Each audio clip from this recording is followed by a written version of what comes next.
Good day everyone. So today we are going to have our discussion about the conversion of units of measurement. So our learning objective for this topic is at the end of this lesson, the student shall be able to convert measurements from one unit to another in both metric and English system. So to attain this objective class, just watch the video that will help you to solve your quizzes or activities later after watching this video. So let's go. Let's define what is conversion. So a conversion factor is an expression for the relationship between units that is used to change the units of a measured quantity without changing the value. A conversion ratio always equals 1, where the numerator and denominator have the same value expressed in different units. So I have here a picture. This is the rules for conversion.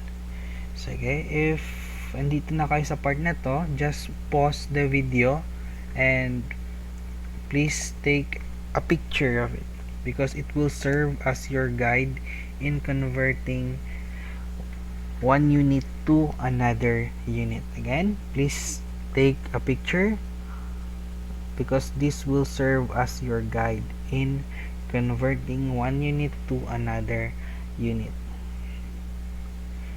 Okay, so rules for conversion.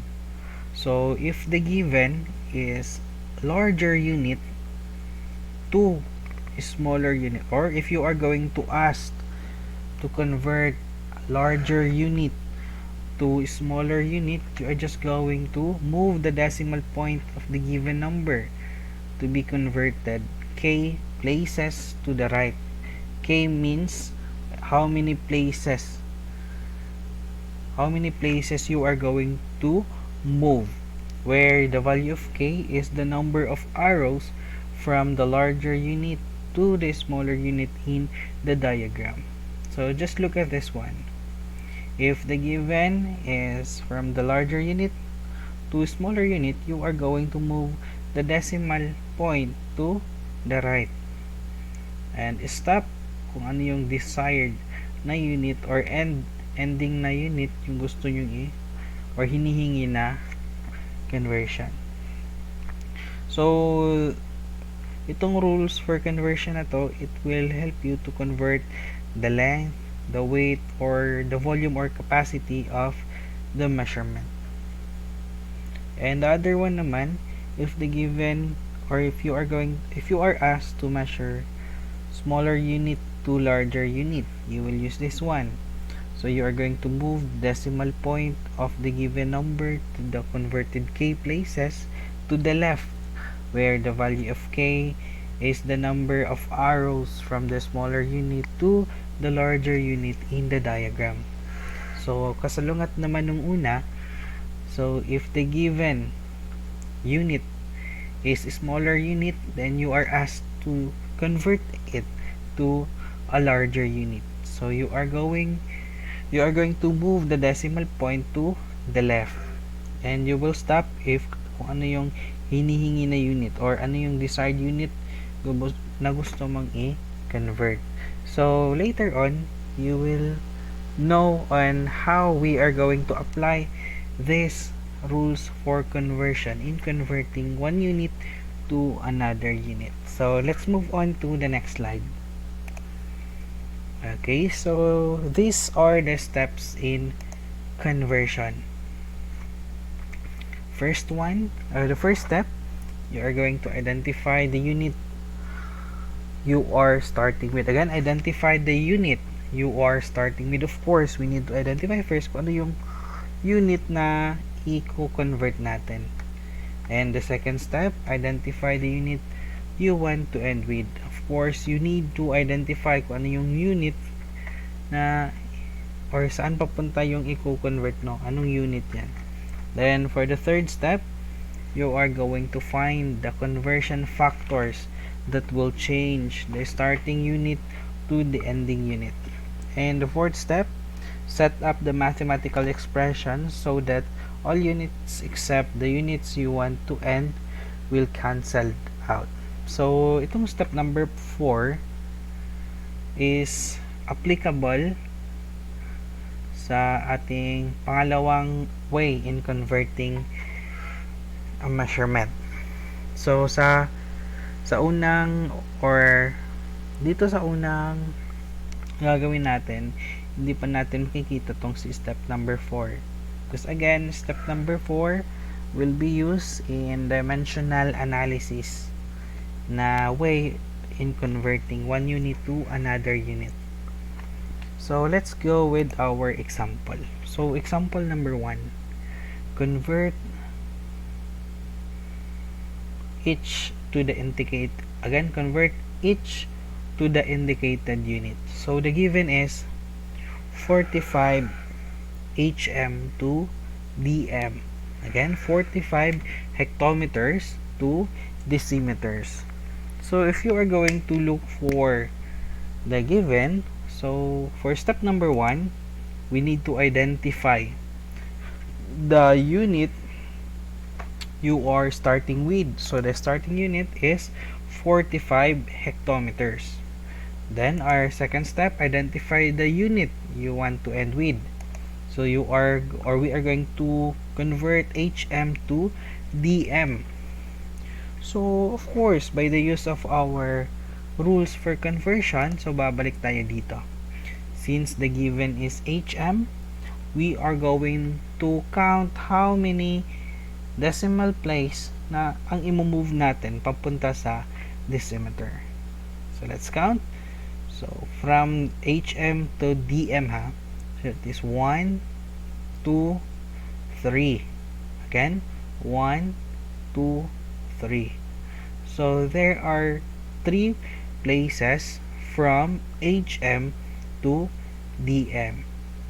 So, ibig sabihin, we are going to move the decimal point 3 times to the right since it is from larger unit to smaller unit. So, the given is 45. So, as what I have taught to you before, if the decimal point is not visible, always to siya located every after sa final na whole number. So, in the given na 45, ang final whole number natin is 5. Then, the decimal point is located after sa 5. Then, afterwards, after locating the decimal point, we are going to move the decimal points to the right 3 times because it is from larger to smaller unit. So, if we are going to move the decimal point, we have here 1, 2, 3. So, therefore, if we are going to convert 45 hectometers to decimeter, it is equivalent to 45 hectometers is equal to 4,500 decimeters. So that's how we are going to convert HM to DM or hectometer to decimeter. So imagine if wala tayong guide na ganito, it is hard for us to solve unless you memorize this number line. Okay, let's go to the second example. So, example B. So, in example B, we are tasked to convert 6,500 liters to kiloliter. So, again, let's go back with step number 1. Identify the unit you are starting with. So, the starting unit is liter. And step number 2, identify the unit you want to end with. So you want to end with kiloliters. So again, let's go back with the rules for conversion. So the starting unit natin class is liters, right? So after identifying the starting unit, let's look for the ending or the end unit, which is the kiloliters. Dito pala.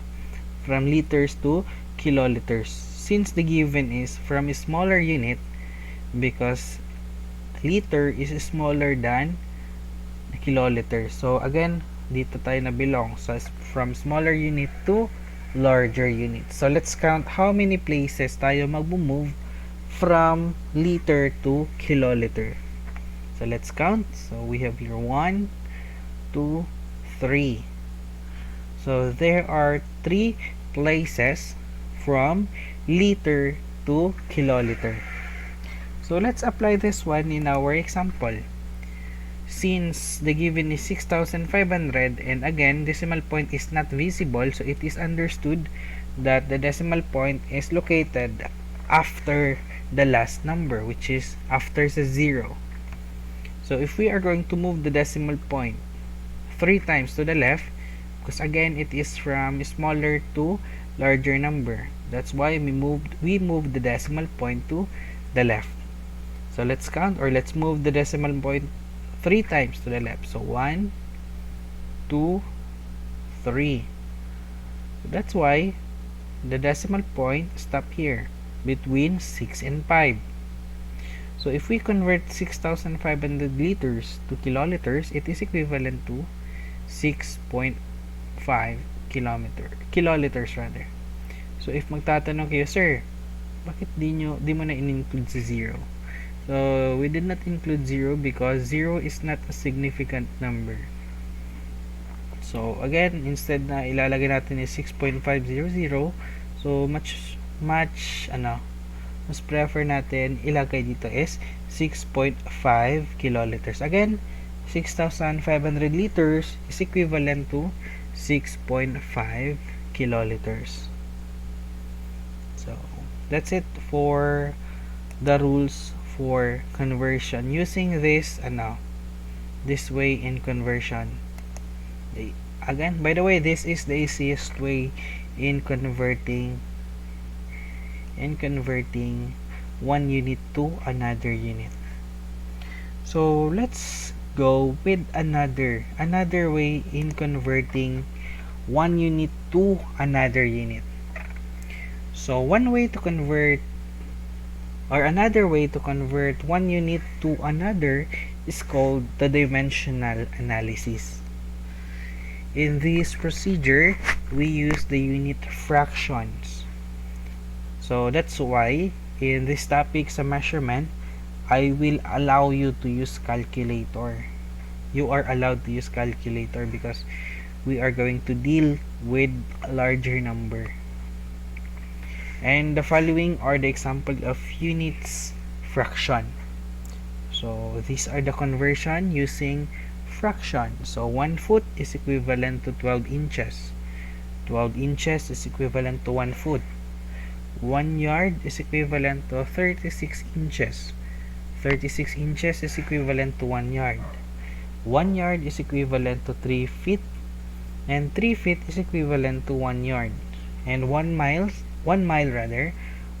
is equivalent to 5,280 feet, and 5,280 feet is equivalent to 1 mile. So that is these are the examples of unit fractions. So let's move on to the next slide. Okay, so the chart below are the customary units of length, mass, and volume or capacity. So the same as we did kanina, so I'll give you, or if andito na kayo sa part na video, please pause the video and take a picture of it, because again it will serve as your guide in converting one unit to another unit, because later we will refer our example or the conversion of our example here in this chart. Again, I'll give you 10 seconds to have a picture of it. 10, 9, 8, 7, 6, 5, 4, 3, 2, 1, 0. Okay, so again, the chart below are the customary units of length, mass, and volume or capacity. So for length, 1 foot is equivalent to 12 inches. 1 yard is equivalent to 36 inches. 1 yard is equivalent to 3 feet. 1 mile is equivalent to 5,280. So itong mga to, itong feet is FT, yard is YD, mile is MI, inches is IN. So these are the abbreviation in of the units. So let's go with the weight or mass. 1 pound. 1 pound, again, the abbreviation for pound is LB. 1 pound is equivalent to 16 ounce. 1 US short ton is equivalent to 2,000 pounds.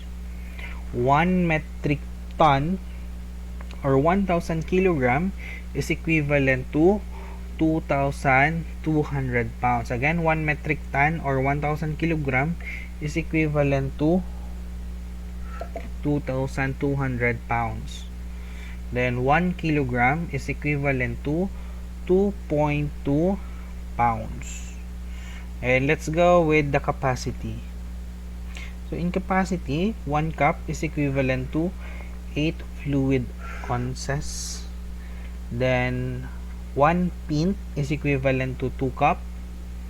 1 quart is equivalent to 2 pint.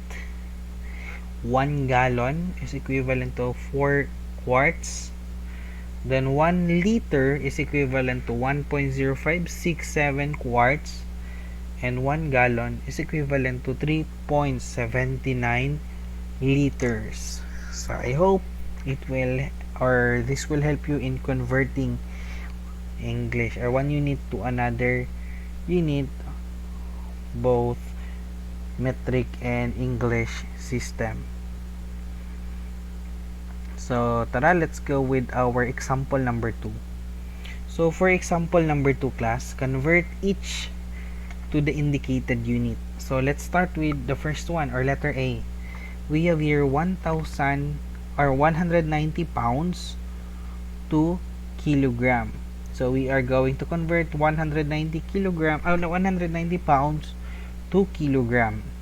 So 190 kilogram or 190 pounds is the starting unit and kilogram is the ending unit. So this will be our goal, to find the value of 190 pounds to kilogram. So 190 pounds.